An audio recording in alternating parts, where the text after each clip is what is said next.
اس وقت موقع تو نہیں ہے کچھ باتیں عرض کرنے کا، لیکن آپ کا اصرار ہوا تو قرآن کریم کی ایک آیت ہے جو میں ابھی سمجھا رہا تھا آپ سے، کہ وہ لوگ جو لوگوں کو نفع پہنچاتے ہیں تو اللہ رب العزت زمین کے اندر ان کے نام کو برقرار رکھتے ہیں، اور زمین کے اندر اللہ رب العزت انہی کے نام کو چلاتے بھی ہیں، اور نسلاً بعد نسل روحانی اعتبار سے جو ان کی اولاد تیار ہوتی ہے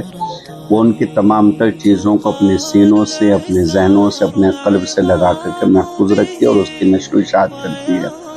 قرآن کریم میں اللہ رب العزت اسی کو فرما رہے ہیں وَمَا مَا يَنْفَعُ النَّاسَ فَيَمْكُثُ فِي الْأَرْضِ۔ تو اس لیے ہم لوگوں کا جو رشتہ ہے وہ پڑھنے پڑھانے سے ہے، تو ضروری ہے کہ اس کام کو ہم یہ سمجھ کر کے کریں کہ اللہ رب العزت نے ہمارا انتخاب فرمایا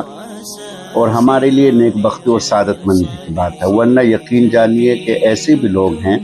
کہ جن کو اللہ رب العزت ہماری جگہ کر سکتے تھے اور ہمیں ان کی جگہ کر سکتے تھے۔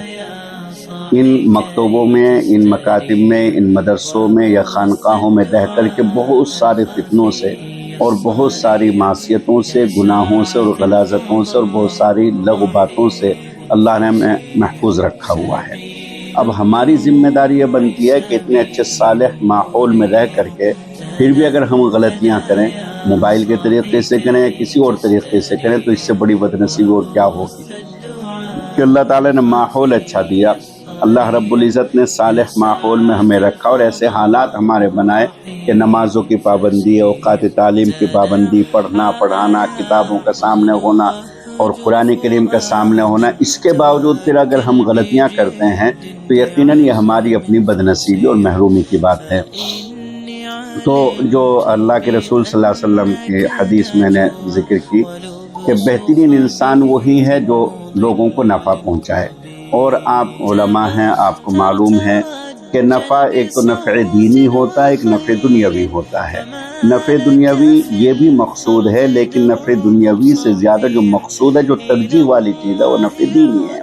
یعنی کہ اگر نفع دنیاوی بھی ہے، نفع دینی بھی ہے، تو نفع دینی کو نفع دنیاوی پر ترجیح دی جائے گی، اور نفع دنیاوی میں بھی یہ دیکھا جائے گا کہ یہ حلال طریقے سے یا حرام طریقے سے ہے، یہ ہے کہ نفع حلال ہے یا حرام ہے۔ اگر وہ نفع دنیاوی حلال طریقے سے ہے یا حلال چیز وہ ہے تو پھر اسی کو اختیار کیا جائے گا۔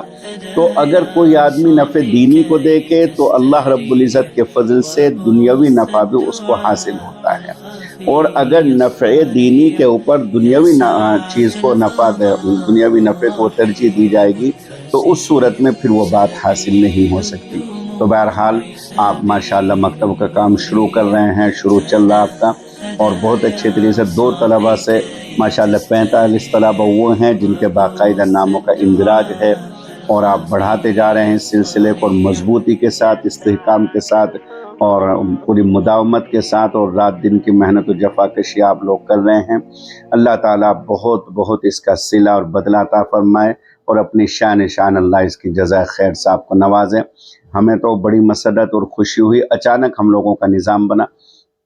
اچانک نظام بن کر کے دیکھا مکتب کے بچوں کو، تو اٹاوہ جیسی سرزمین پر، میں تو یہ نہیں کہوں گا، باقی ہے کہ جیسے کہ بعض حضرات نے کہا ہے کہ دینی اعتبار سے یا کہ مدارس کے اعتبار سے یہ زمین بڑی سخت ہے، ایسی سخت زمین کے اندر آپ نے تخم ڈالا، بیج ڈالا، اور بیج ڈال کر کے پودے نکلنا شروع ہو گئے، انہی میں سے انشاءاللہ حفاظ بننے شروع ہو گئے، حافظ بنیں گے، پھر علماء بنیں گے، اور یہی علماء پھر مدارس کے ذمہ دار بنیں گے، اور اسی طریقے سے اساتذہ بنیں گے۔ تو یہ سارا کا سارا جتنا بھی نفع ہے انشاءاللہ یہ آپ ہی کے کھاتے میں جائے گا۔ اللہ تعالیٰ خوب خوب آپ کی عمر میں، آپ کے علم میں، عمل میں خوب برکتوں کے فیصلے فرمائے، آمین یا رب العالمین۔ وآخر دعوانا ان الحمد للہ رب العالمین۔